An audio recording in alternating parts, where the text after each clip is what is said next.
We're with Eastern men's soccer coach Greg DeVito getting ready for the season opener at the Babson College Invitational. Greg, preseason's over. What's your feelings on the team? Pretty good for 1 week of training, 1 week plus of training. I feel pretty good about how the team's melded together, how the team chemistry is so far. Fitness was excellent. All of our players passed the fitness test in the first 2 days of training. Everybody's working really hard, and we're just trying to blend the returning players with the new players at this point.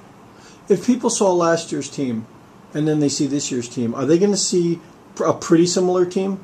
Yeah, I think that, I don't think you're going to see anything majorly different. We have to replace a couple of key players, but I don't think you're going to see anything vastly different.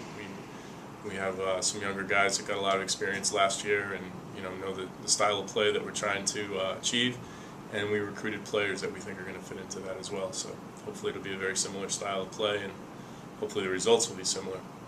Are you happy with the recruiting class? Did you get what you were after? Yeah, we're pleased with the recruiting class. We some of the kids were a little harder sell than others, but we feel like we brought in some good attacking players, we brought in some good midfielders, and we brought in a couple of real solid defenders. So overall the group that's coming in is talented, and they just have to adjust to the college level at this point. Greg, this is your 4th year with the program. With your program now, you're at the point sort of where you're not completely redoing a team from year to year. In other words, you lose some people, but you have some people in the background. What people who played a supporting role last year you're going to ask a little more of this year? Well, I think Matt Furman and Corey Tobler are going to be asked to do a little bit more this year.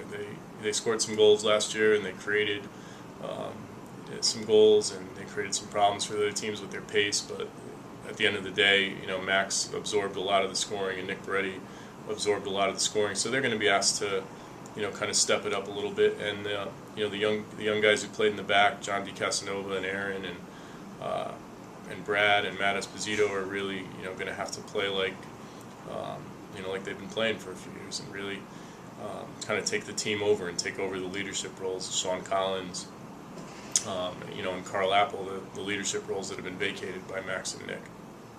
Well, talking about leadership, with your team, it's you sort of ask everybody to be a leader, right? Even though you might have captains. Isn't that the way your team is sort of structured? Yeah, we really do try to spread it around a little bit and try to put all the kids in leadership roles in one way or another, whether it's being captains of a team in practice or making them responsible for, overseeing something that needs to be collected from the group or whatever it is, just trying to give them all little roles of responsibility so that they know what it's like to be in those leadership positions. And most of them were probably captains of their high school team and that nature anyway, but just to try to empower them a little bit to take on some responsibility at an early stage in their time here, and it just pays off dividends in the long run.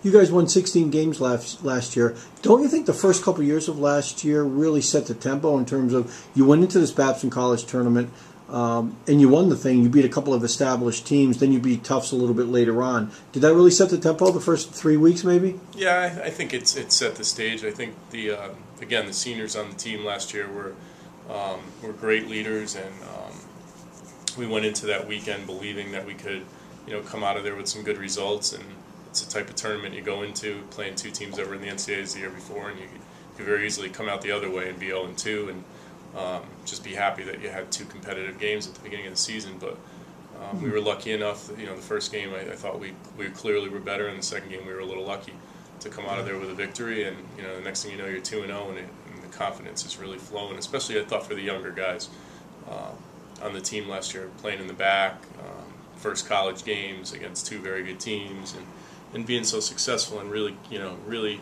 other than kind of a weird goal that we gave up in the last few minutes of the first game, basically shutting out two very good teams in their first college matches. Last question, Greg. You've been here 3 years. You went to the postseason tournament every year, top seed in the ECAC, won the conference twice. What goals remain for this team? Well, we continue to try to strive for the postseason every year. It's not always easy to get into the NCAA tournament. There's not a lot of at-large bids, and winning our conference is never easy because of the competition in the conference and the quality of the teams and the depth of the conference. Really, from 1 through 8, there's no games that aren't going to be that aren't going to be a battle.